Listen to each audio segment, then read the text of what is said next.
The DFW Metroplex has grown at a very fast pace, with DFW also having the densest network of highways in the state of Texas.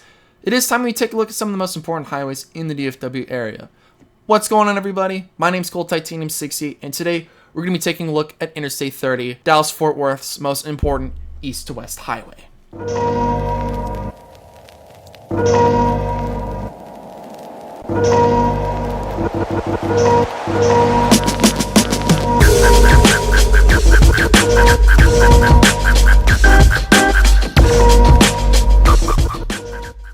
Now, last week we covered Interstate 35, which is arguably DFW's most important north-to-south highway. It serves most of the core of DFW from Dallas and Fort Worth, going northward up to Denton, and going southward and connecting just northeast of Hillsborough. There is one highway, however, that also helped jumpstart the regional connectivity of Dallas and Fort Worth way before the interstate highway system was thought of, and that is what is presently known as Interstate 30. Now, residing mostly within the state of Texas and connecting up to Little Rock in Arkansas, Interstate 30 is a 360-mile east-to-west highway that connects, again, the DFW area to Little Rock. With it being a relatively short interstate when compared to some of the other highways around, like Interstate 35 and Interstate 20, both of which are over 1,500 miles long, altogether, the only other interstate shorter than I-30 is Interstate 45 between Dallas and Galveston. Most of this highway is either parallel to or directly replacing US Highway 67. It also replaces portions of US Highway 80 starting at the current I-30, I-20 interchange west of Fort Worth and splitting off at the current I-30 in US 80 interchange east of downtown Dallas. Now, funny enough, most of US Highway 80 west of that I-30 US 80 interchange used to be the former route of US 80, but was replaced by, again, Interstate 30, 20, and I-10 through most of Texas, as well as New Mexico, Arizona, and California. Now, if you remember from last week's episode on I-35, US Highway 67 is parallel to US 77 in the Oak Cliff neighborhood as it crosses through the Trinity River. Now, as it crosses the Trinity River, 67 goes directly east and northeast following US Highway 80's alignment and branching off of at the current I-30 US 80 interchange. It's not until you pass the town of White Oak, Texas, where I-30 follows a different path from US 67. So for those of y'all that don't know where in the world White Rock is, or White Oak, is just east of the town of Sulphur Springs. So it's right around here. The White Oak Junction is where 67 gets its own alternate highway. And the reason why, again, I-30 gets its own alignment is because interstates are meant to be a more direct path to major metro areas as well as major ports or major military installations. I mean, I-30 connects Little Rock, which has Bill and Hillary Clinton National Airport is, but I know this is a big trade route. I don't remember what Air Force Base is near here. I know this, yeah, so we got Camp Joseph T. Robinson, which is a military base. I don't remember exactly what, I don't remember if this is Army or Marines, could be something else, but again, it's another reason why it connects Joseph T. Robinson to JRB in Fort Worth. That is a valid reason to connect that to Little Rock. Now let's take a look at probably the first controlled portion of present-day Interstate 30.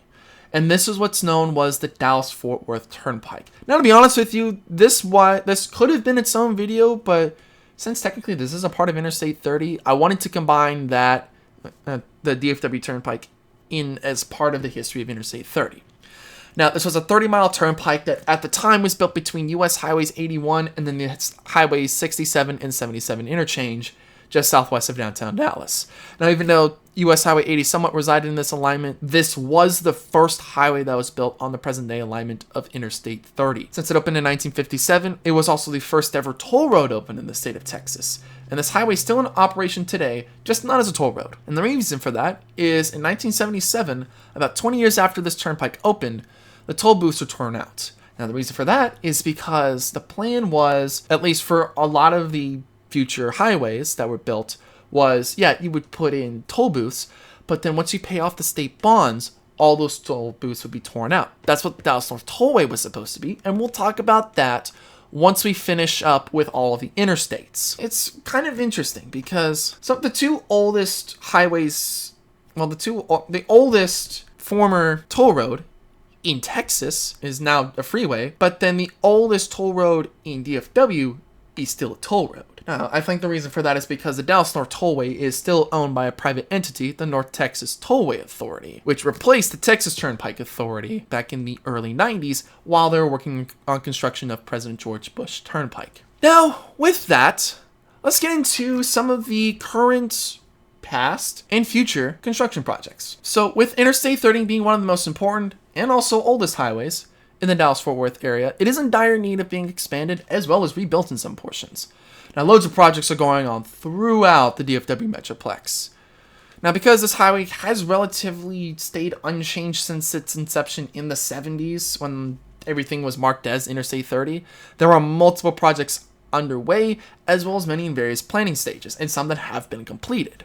Like, for example, Interstate 30 between, I think it's Beckley Avenue, all the way west to the, oh wait, no, not that far west, up to the 360 interchange, it's either 360 interchange or I think it's Cooper Street, either or.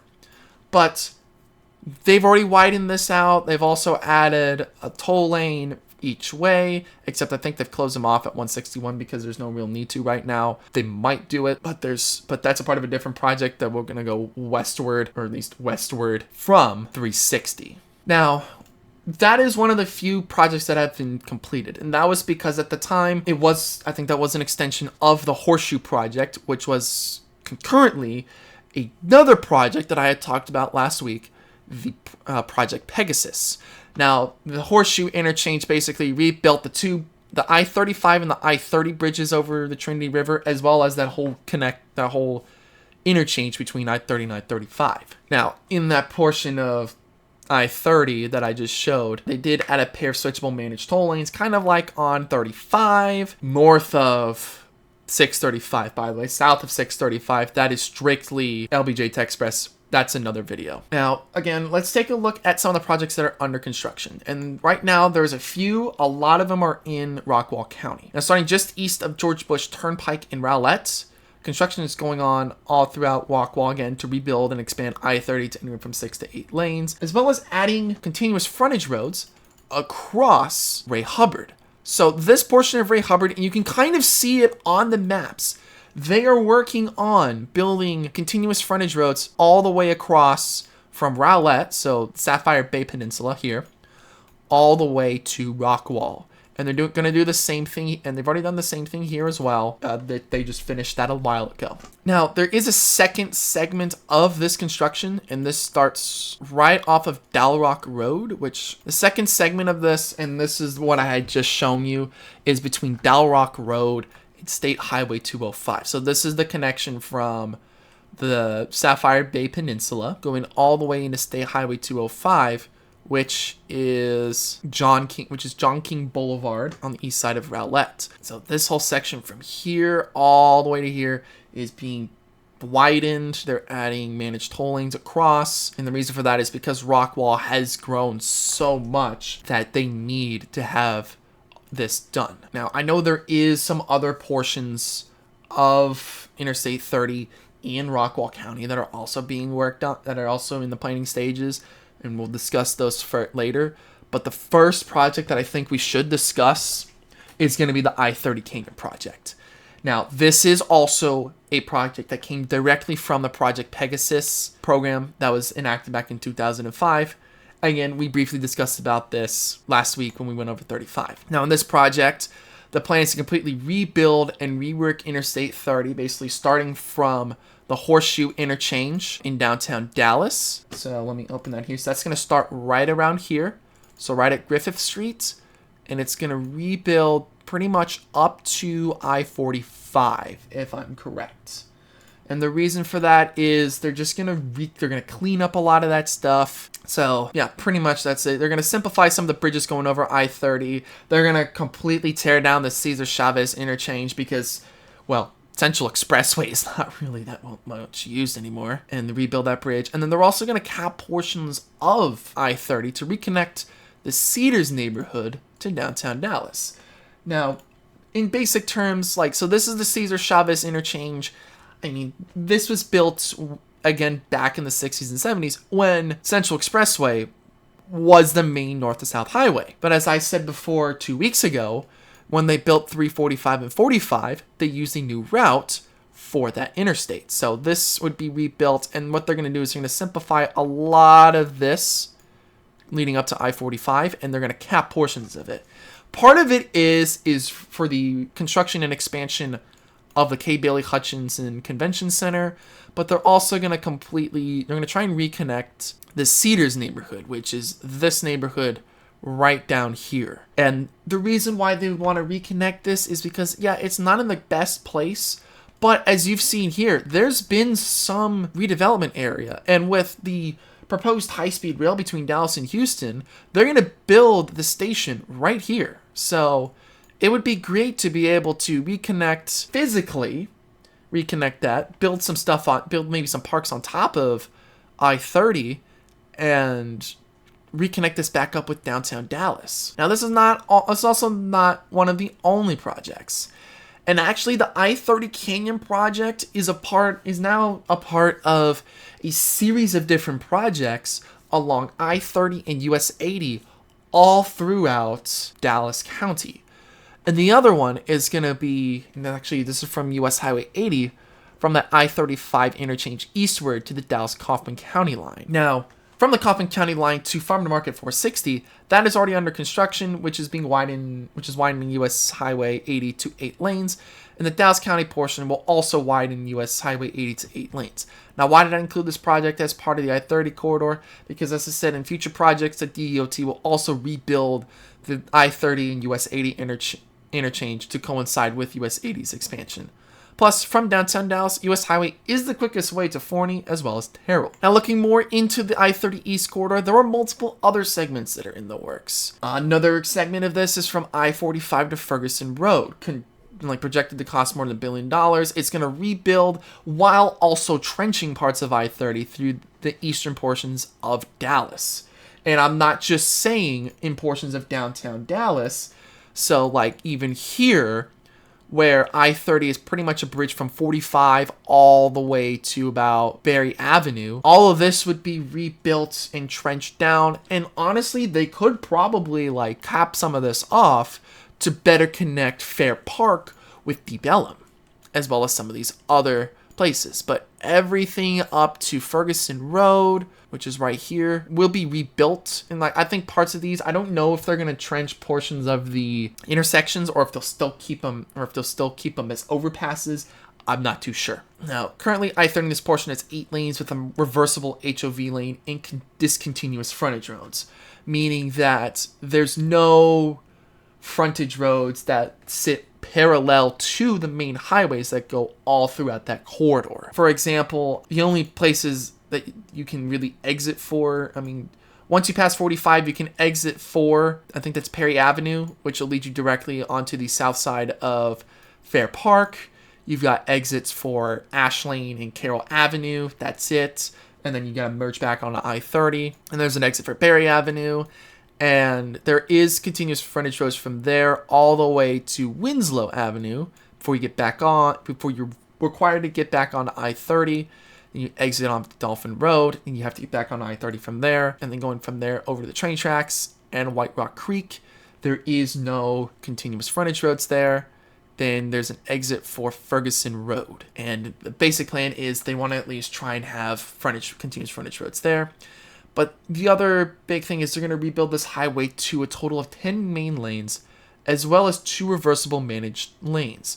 Whether or not they're going to be tolled, I'm not 100% sure on.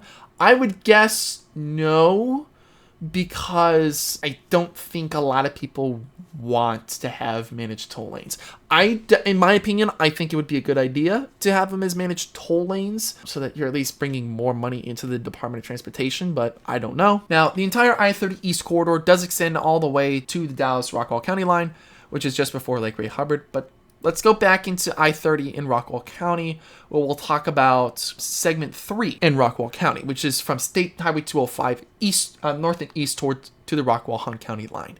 Now, this is already under construction, widening from 4 to 6 lanes, and it does seem to be plans to possibly widen that portion to 8 lanes in the future. And the reason for that is because Well, going up into Hunt County, this does serve the cities of Fate and Royce City, and those two cities are starting to see a lot more development. And as those cities start to see more development, they're going to keep working on those cities. And like they're going to keep expanding, and they'll possibly widen it to 8 lanes as stuff is needed. But I don't think they'll need those 8 lanes right now. Now, as we go back into the I-30 East corridor in Dallas County, we're going to start at Ferguson Road going eastward towards US 80. Now, as I said before, it's got the same infrastructure from west of Ferguson Road, so it's got 8 main lanes with a reversible HOV lane, and then from US 80 up to I-635, it consists of 6 main lanes with a reversible HOV lane, and then northeast of that, all the way to Bass Pro Drive, there's anywhere from 6 to 8 lanes. Now, as I'm making this video, at the most recent public meeting back on July 11th of 2024, from Ferguson Road to US 80, this will be work alongside the second phase of that I-30 East corridor, again, from I-45 to Ferguson, meaning that there's going to be 10 main lanes as well as 2 reverse managed lanes. Now, from US 80 northward to I-635, they're going to rebuild it with 1 reversible managed lanes, while also keeping the 6 main lanes. And then from 635 to Bass Pro Drive, they're going to have it as wide as 12 and have it as low as 8. So instead of it being 6 lanes, there's going to be a minimum of 8 lanes through that whole highway, meaning that there's going to be 4 lanes in one way going from there. Now, as we take a look at the Fort Worth district, there are some that could start very soon. Now, the next project that could start along I-30 soon is from US Highway 2, the Highway 287 interchange, all the way east to Cooper Street in Arlington. Now, you might think, well, wait, wouldn't that be a part of Dallas County? And the answer is no. And I will show you that. So, Dallas County actually stops right in between George Bush Turnpike and State Highway 360. So, everything west of here is all Tarrant County, and Tarrant County is a part of the Fort Worth district, not the Dallas district. But the plan here is to at least widen it. I know from here on I-30, they're going to try and widen it to about 10 or 12 lanes. Okay, so in this project, plans are to widen I-30 to as much as 10 lanes, so 5 in each direction. There are currently no plans to add continuous frontage roads in this $1.2 billion project, but as someone that lived in Arlington that has driven to Fort Worth many times, that added capacity is sorely needed, especially through eastern Fort Worth going to and from Arlington. That highway during rush hour easily gets congested. Now, one other project that has started gaining traction is the I-30 West corridor. Since this feasibility study was concluded back in 2020, the most recent meeting being held February 21st of last year, as I'm making this video, its project is well underway in its schematic design and is in the process of starting its environmental clearance stage. Okay, so this whole corridor will cover I-30 all the way to Interstate Loop 820, Loop 820 from Silver Creek to Chapin Road, and then Spur 341 from I-30 to Down Drive, as well as State Highway 183 from Ridgemar Meadows to Rosewood Street. Now, for those of y'all that are thinking, well, where is that? That's pretty much going to be... This is pretty much like the western portion of Fort Worth, so this is going to pretty much rebuild the 820 interchange, and this stuff here is going to be a part of its own. At least I-30 here between Camp Bowie and 820 is going to be its own project, but there's been a multitude of projects around here, and from what I've heard, they're actually not going to widen I-30, especially around here. They were planning on widening it to 10 lanes from the Chisholm Trail all the way up to, I believe, it's Altamare Drive. So this is like just to the south of the naval base. So they're not going to widen this because they do not, honestly, I think a lot, when they had their first public meeting, they said they do not want to do that. They'll still work on these portions here, but this section here, it is not going to be widened to 10 lanes. They're going to keep it at 8 lanes. But there is a smaller project to cap off I-30 from Hewlin Street to Ashland Avenue, right in front of Arlington Heights High School, so that Arlington Heights could have a front yard like what they did before they had this highway. Now, this would overlap with the current projects west of 820, but would include most likely, again, the rebuild of the I-30-820 interchange. When they finished the corridor study, they decided not to add any sort of toll lanes or express lanes. Instead, they recommended a total of 10 lanes in 2022, but this was slimmed down to 8 lanes back in the 2023 public meeting to add an inner shoulder in place of that 5th lane. This will not, however, include I-30 between, again, US Highway 377 and Chisholm Trail Parkway, as it already has 8 lanes. And as I said before, they are also in the process of building a new cap over I-30 in front of Arlington Heights High School, which honestly, that would be something really cool. Now to wrap things up, as you've probably seen, I-30 has some of the oldest highways in the DFW area. I-30 east of Dallas was known as the East Arl Thornton Freeway and was one of 3 original highways in the city of Dallas before the interstate highway system was created, replacing most of US Highway 80 up until downtown Dallas. This was also one of Fort Worth's first east to west highways, and was also the first highway that directly connected the downtowns of Dallas and Fort Worth. This highway also helped further ensure the growth of suburbs like Arlington, Grand Prairie, and Irving. As this highway gets worked on through the entire DFW Metroplex, it will further bolster the outward growth of DFW and up to alleviate traffic in the inner portions of Dallas and Fort Worth. With multiple projects either under construction or in various planning stages, Interstate 30 as we know it today will look completely different in the ensuing decades. And with that, we're going to end our video here. Thank you guys so much for watching this video over Interstate 30 as we go on our journey to cover all the major highways in and around the Dallas-Fort Worth area. The next week, we're going to be going over Interstate 20 and its interesting history, as well as the possible future of Interstate 20. I don't know, but there's some interesting things going on Interstate 20 outside of the 2 projects that we kind of already know about. So it'll be something interesting to talk about. Don't forget to like and subscribe down below. If you guys don't want to miss any future uploads, hit that bell icon so you guys are the first ones to be notified when that drops. And again, leave a comment and let me know what are some other highway projects I should cover. Hope you guys have a great day,